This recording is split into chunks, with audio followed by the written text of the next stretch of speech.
mission du gouvernement de garantir l'égal accès à la santé à tous les Béninois se concrétise à travers la construction et l'équipement d'infrastructures sanitaires dignes du nom dans tout le pays.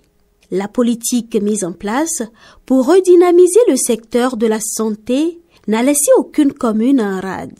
Juste après sa nomination, en tant que ministre conseiller à la santé, Claudine Afiavi-Prudencio a décidé d'aller constater les différentes réalisations au sein des formations sanitaires. Cette tournée s'inscrit dans la vision stratégique du président de la République, résolument orientée vers une politique de santé accessible, équitable et de proximité.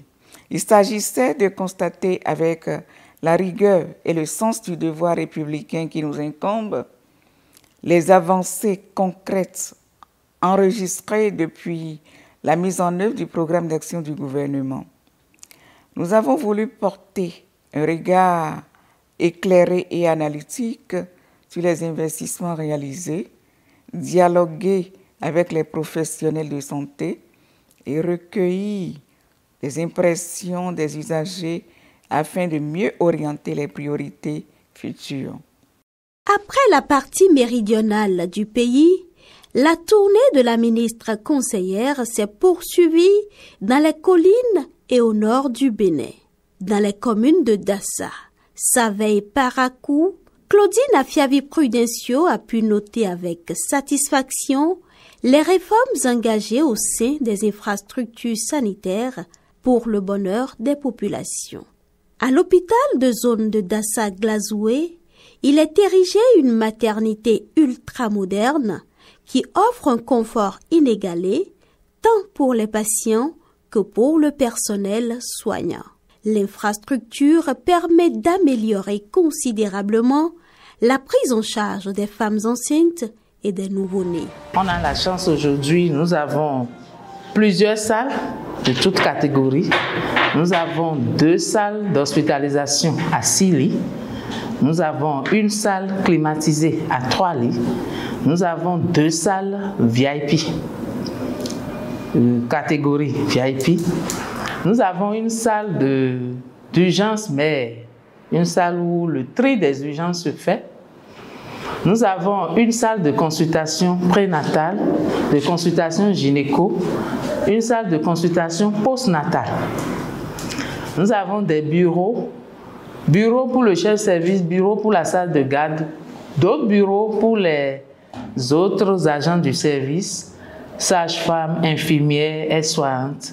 Et toutes ces salles-là sont climatisées. Nous avons également une salle d'écho, ce qu'on n'avait pas, une salle d'écho qui est fonctionnelle depuis l'inauguration. Donc nos malades bénéficient aujourd'hui des échographies sur place. De janvier à février 2025, nous avons eu un total de 393 accouchements, dont 180 par césarienne. Nous avons eu 1164 hospitalisations et par nos consultations en gynécologie et 923 hospitalisations. L'hôpital de zone de Savaie-Wessé, situé au cœur des collines, se distingue par son infrastructure moderne avec une architecture spéciale et son large éventail de services médicaux. Un joyau très apprécié des autorités sanitaires de la zone qui n'hésitent pas à le survaloriser. L'hôpital de zone de Savaie-Wessé, que moi j'appelle facilement le chic des collines, parce que c'est un hôpital qui a beaucoup de services, de nouveaux services d'ailleurs, et bien équipé et implanté sur un vaste domaine de près de 10 hectares. C'est aujourd'hui un hôpital de zone qui doit faire la fierté de tout le système sanitaire aujourd'hui. D'abord l'architecture, c'est une aspect qui sort de l'ordinaire, ce n'est pas partout dans les hôpitaux de zone. Après, quand vous allez au niveau de l'équipement, vous avez vu qu'aujourd'hui nous avons des équipements de pointe. Donc c'est une fierté pour nous aujourd'hui d'avoir un centre comme ça au niveau de notre zone sanitaire. Si vous avez connu l'ancien site là où nous étions et que vous venez ici, c'est comme le jour et la nuit, il n'y a pas à comparer. Aujourd'hui, au niveau de l'imagerie, Avant, l'imagerie, c'était des films qu'on développait. Aujourd'hui, c'est numérisé. Ça veut dire que quand vous prenez l'image, vous pouvez régler ça, vous pouvez tout faire pour bien voir les lésions, les fractures, pour bien voir les lésions sur les images. Aujourd'hui, vous êtes plus à l'aise à voir ces images. En matière de qualité, de la rapidité aussi. Avant, quand vous demandez une radiographie, vous pouvez faire 1 heure, 2 heures avant d'avoir le résultat. Aujourd'hui, sur place, on vous donne le résultat. Je dis sur place parce que aujourd'hui, nous avons le système où on peut vous envoyer votre image dans votre bureau. Vous demandez la radio, le malade va à la radio et 5-10 minutes après, on vous dit bon, l'image est déjà sur votre PC et vous pouvez consulter ça aujourd'hui. Donc ça fait qu'aujourd'hui, nous avons la qualité dans ce que nous faisons et la rapidité, ce qui ça réduit le délai de prise en charge aujourd'hui. Et aussi, il y a des examens que nous ne faisions pas avant. Il y a des examens que je ne fais même pas dans le département que nous avons commencé à faire. On reçoit maintenant les malades même qui venaient de Tchaourou, qui viennent de Tchaourou aujourd'hui. Les malades viennent de Banter, de Savalou, de Dassa pour venir faire les soins chez nous aujourd'hui. Donc c'est un centre qui draine beaucoup de monde aujourd'hui.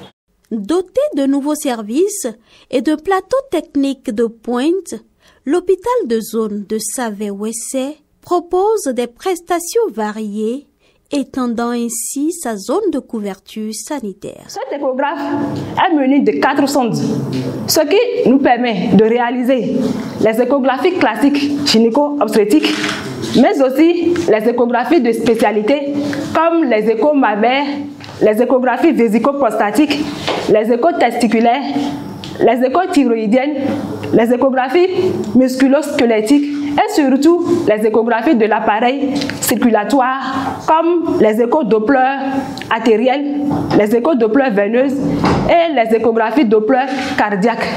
C'est d'ailleurs cette innovation qui a rendu disponible pour une première fois dans le département des Collines les consultations cardiologiques à l'hôpital de zone Savé-Ouessé.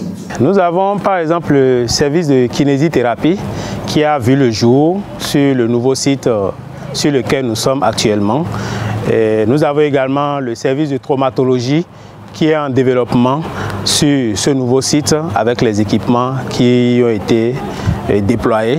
Nous avons également l'unité de réanimation et de soins intensifs qui répond aux normes, qui est également une réalité sur ce nouveau site, pour ne citer que cela. Avec l'ouverture du nouveau centre, nous avons une amélioration de nos pourcentages. En matière de statistiques, je vais sortir quelques deux. Quand on prend par exemple le nombre de consultations, il a presque doublé. En 2023, nous étions à 4192 consultations annuellement. Mais pour l'année 2024 qui est terminée, nous sommes passés à 7800. Quand nous prenons également l'unité d'imagerie médicale avec la radiographie numérique, mais surtout le nouveau échographe qui offre des spécificités comme l'écho Doppler cardiaque, l'écho veineux et tout, nous sommes passés de plus de 4600 actes pour le service d'imagerie médicale à près de 8200 pour les années qui sont écoulées. Le laboratoire et le bloc opératoire sont également des compartiments de cet hôpital qui ont subi des réformes avec de nouveaux équipements adaptés aux besoins des patients. Nous avons l'automate de biochimie, Selectra, de dernière génération, ce qui nous permet de lancer les tests de biochimie, c'est-à-dire glycémie, calcémie, magnésémie, etc., en bloc. Quand même il y a un cas urgent, on peut toutefois l'arrêter et mettre l'urgence et continuer. Ici, nous avons la chaîne GNSP pour le dépistage de la tuberculose. La chaîne électrophorèse Hydrasis 2 de dernière génération qui nous permet de dépister les gens à la drépanocytose et d'imprimer aussi avec les graphes. C'est le meilleur appareil dans les collines pour l'instant en matière d'électrophorèse. Nous avons la chaîne ELISA de ce côté. Vous aurez constaté que mes équipements sont en 2 exemplaires. C'est pour pouvoir continuer en cas de panne d'un équipement. L'appareil de radiographie aujourd'hui qui permet de prendre des images au cours de l'opération. Si vous avez un corps étranger, par exemple, dans un endroit que vous voulez rechercher, c'est plus facile avec cet appareil-là de pouvoir prendre les images du travail. Quand vous êtes en train de faire de l'os et que vous êtes en train de vous avez mis le matériel pour vérifier, vous n'avez pas besoin de réveiller le malade, de l'amener jusqu'au niveau du laboratoire. Déjà, sur la table opératoire, vous devez déjà prendre les images et voir si vous avez bien mis en place ou non le matériel que vous voulez mettre en place. Les populations bénéficiaires de ces différentes réformes se disent satisfaites. De leur témoignage, il ressort que l'hygiène des lieux, la rapidité dans la prise en charge des patients et la qualité du service sont à la hauteur de la qualité du joyau.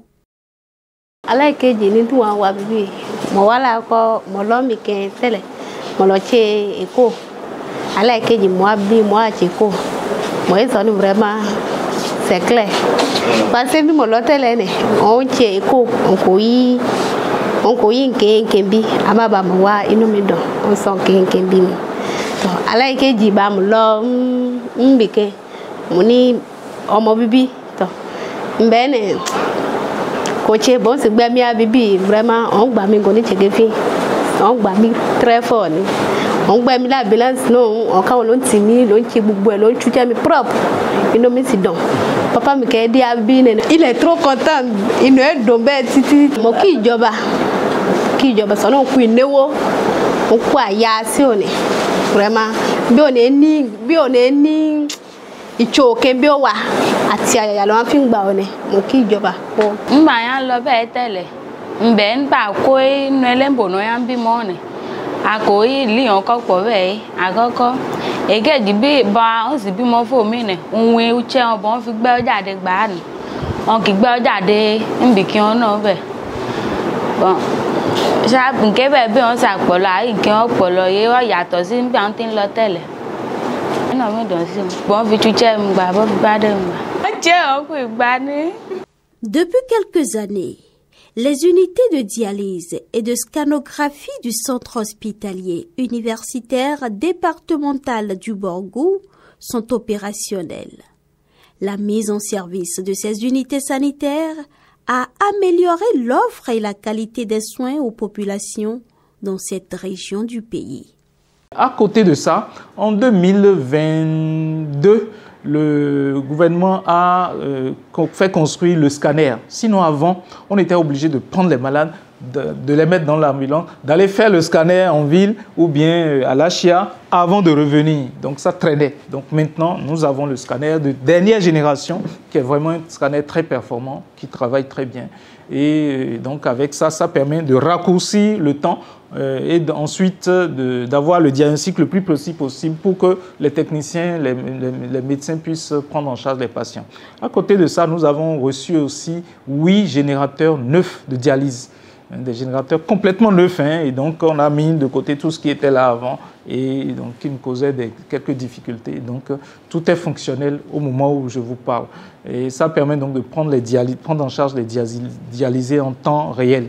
Et à côté de ça aussi, il y a 2 pôles d'excellence qui sont en cours d'être mis en œuvre. Les pôles d'excellence d'ophtalmo, et c'est quand même assez avancé. Et actuellement, il y a une formation qui est en cours et le pôle d'excellence d'ORL. ORL, c'est tout ce qui est oreille, gorge, nez et autres. Donc, ces pôles-là sont en cours donc, de réalisation. À côté de ça aussi, nous avons reçu du gouvernement, de notre ministère, de radiographie mobile. Les radiographies mobiles permettent au fait d'aller. Lorsque le malade ne peut pas bouger, qu'on ne peut pas le bouger, on peut aller au lit du malade faire la radio et donc venir prendre la cassette, développer et avoir les résultats. Donc ça permet vraiment d'améliorer la prise en charge donc, des patients. C'est un ouf de soulagement pour les dialysés de cet hôpital qui conjuguent désormais leur peine au passé. C'est une grande satisfaction puisque on faisait les queues pour pouvoir se faire dialyser. Mais aujourd'hui, ce n'est plus le cas. Chacun vient à son jour et selon la programmation. Nous avons coulé des larmes ici et c'est avec qui nous causions et qui s'éteignent banalement au défaut de matériel. Je crois que cela est conjugué au passé. Nous sommes bien soignés puisque nous avons la chance de subir 3 séances de dialyse par semaine. Les retombées positives de ces réformes sont tout aussi perceptibles au niveau des hôpitaux. Le service ORL du CHUD Borgou en est un exemple vivant. Les réformes ont créé un environnement qui a été globalement favorable à cet hôpital. Les réformes ont permis d'accroître la fréquentation de cet hôpital et d'accroître les recettes de cet hôpital. Alors, dans cet environnement-là, le premier bénéfice, le bénéfice le plus colossal que nous on en a tiré, c'est ce que je vous ai dit tout à l'heure. L'hôpital a eu plus de moyens et a pu mieux équiper les services. Et je puis dire aujourd'hui que le service ORL est une référence en termes de chirurgie endoscopique au Bénin. Et ça, c'est parce qu'il y a eu les réformes, c'est parce qu'il y a eu une meilleure fréquentation du service, c'est parce qu'il y a eu les moyens pour que l'hôpital puisse nous donner cet environnement favorable. Et ça, de façon globale, les réformes ont été bénéfiques. Et nous remercions le gouvernement pour tout cela. Dans le cadre des réformes dans le secteur sanitaire au Bénin, l'antenne départementale du Borgou et de la Liborie de l'Agence nationale de la transfusion sanguine a bénéficié du renforcement et du renouvellement d'un certain nombre d'équipements de production et de distribution de produits sanguins labiles. Nous avons eu une blood bank d'une grande capacité qui nous permet de conserver jusqu'à 500 poches environ. Et nous avons également un congélateur, nous avons reçu un congélateur de plasma de moins 80 degrés qui permet de faire la congélation rapide des plasmas frais congelés pour avoir la qualité requise. En dehors de ça, nous avons bénéficié d'une centrifugeuse réfrigérée en complément à la seule centrifugeuse réfrigérée qui existait.